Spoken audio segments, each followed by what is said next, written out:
all of these classic Disney films. They had a huge influence on my life. Truly, it was a kid's dream come true.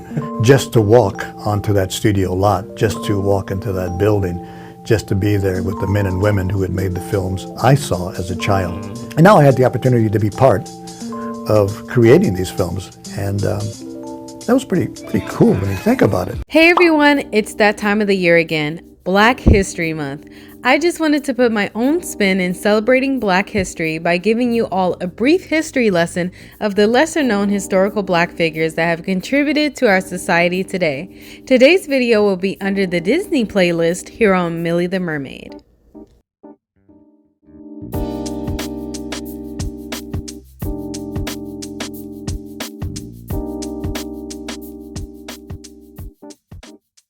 For those of you who are new to my channel, I just wanted to personally tell you welcome and thanks for swimming by.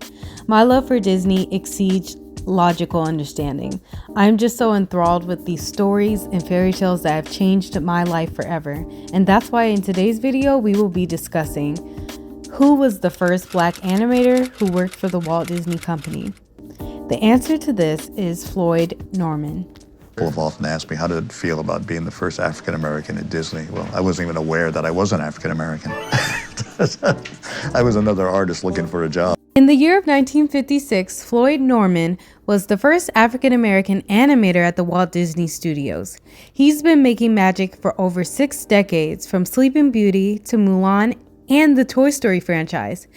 And even at 80 years of age, he's still going strong with making magic. I was told as a kid, hey kid, well, you can't get a job at the Disney studio, they don't hire blacks. I don't know, people just assume that.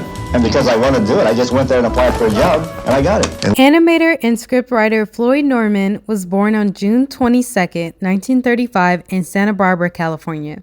He began producing animated films while he was still in high school.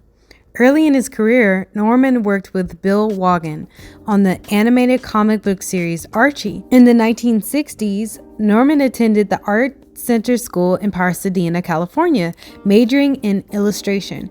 After only 2 years of study, Norman was hired at the Walt Disney Studios. He started working as an animator on the film Sleeping Beauty and was promoted to the story department.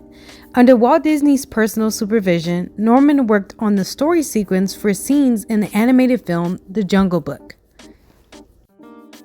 It was overwhelming in the sense that it was a place where I'd always wanted to be. And by being surrounded by so many talented people, so many gifted artists, musicians and designers and writers, I mean, it was for anybody who's creative, it was just like, boy, this is the place to be.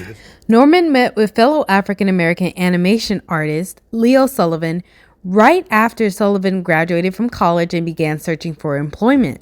The two animators realized that they had similar interests and started working with each other on various animated films.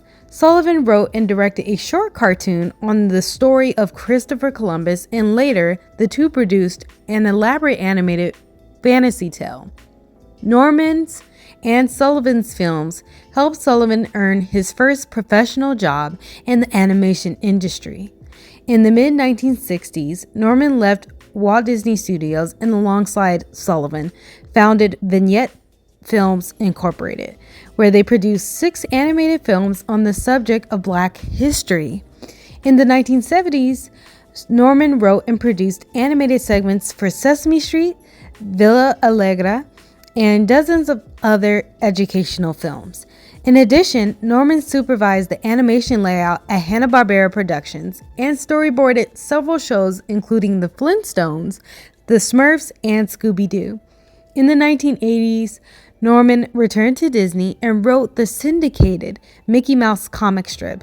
Norman also worked on feature-length animated films such as The Hunchback of Notre Dame, Mulan, and Toy Story 2.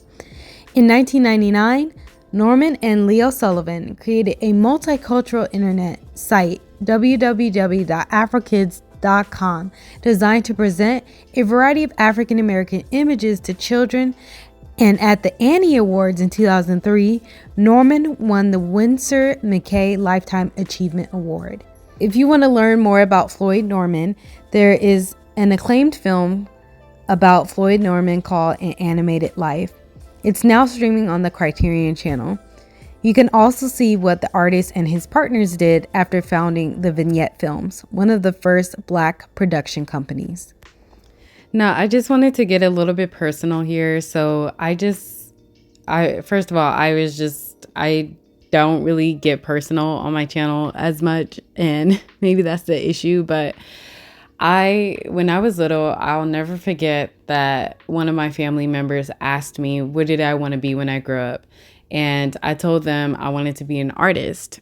And in their mind, I think they were just thinking about like an artist, like who paints. And I think their response, from what I remember, they told me, artists don't really make a lot of money.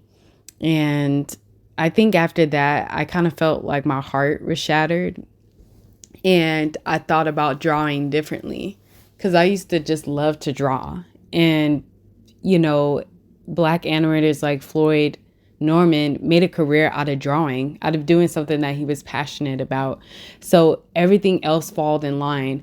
And being an artist and drawing doesn't have to exclusively just be for animation. You could be an illustrator for books. You could be an illustrator for comic books, and for so many different types of things. And so I just wish that that family member would have never told me that. And honestly, I wish I would not have listened. So I'm telling all of you, if you are passionate about something, I don't care what it is, no matter how prestigious it is, it's valuable in this world.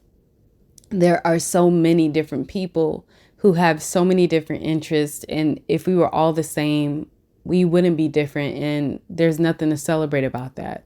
Let's celebrate our differences. Let's celebrate what makes us special and what makes us unique and different from each individual, and what makes us relate to each other. And so when Floyd kept talking about like how passionate he was, it just made me want to regain that passion for being an artist and drawing again, or even taking painting classes and everything like that. So I just feel like when you're living this life, you don't want to just listen to what other people are saying, where people are putting their fears on you. You want to listen to what you're saying yourself as well. And I think that at the end of the day, you really have to do what's best for you and what's best for your life and what makes you happy. Remember these words from Floyd Norman. You've got to be passionate about what you do. You've got to love what you do. What's the point of doing a job if you don't love it? I loved every minute of it. Thank you, Floyd Norman, for making history. I'll see you guys next time. This is Millie the Mermaid.